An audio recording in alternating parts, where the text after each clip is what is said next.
I'm curious if anyone recognizes this car. Let me know in the comments if you know the make and model. I can't believe it. Just set it down right there by the door, and we need to get this assessed immediately.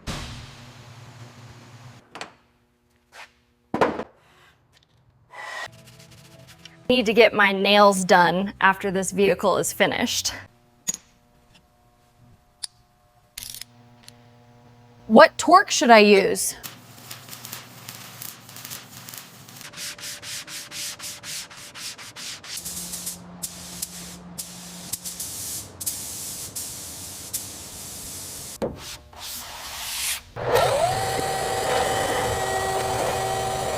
And just like that, the restoration is complete. If you like this video, don't forget to hit that thumbs up and make sure to subscribe for more.